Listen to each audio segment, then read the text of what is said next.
Nay, intindihin na lang po natin si Papsi, ah. Alam niyo naman po na mahirap tanggapin yung sitwasyon niya. Makatatag na lang po tayo para sa kanya. Oo naman, anak.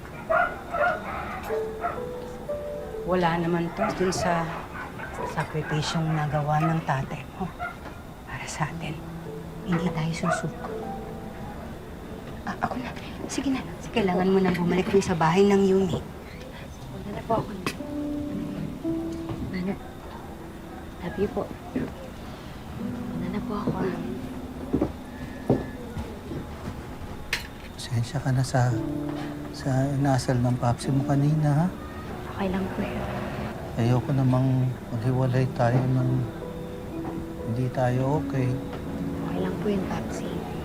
Naiintindihan ko po. Naiintindihan po namin yung nanay. Nanay? Oo. Pasensya na. Ang kukulit naming dalawa.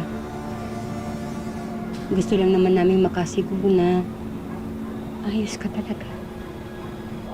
Dahil mahal na mahal ka namin. Papsi?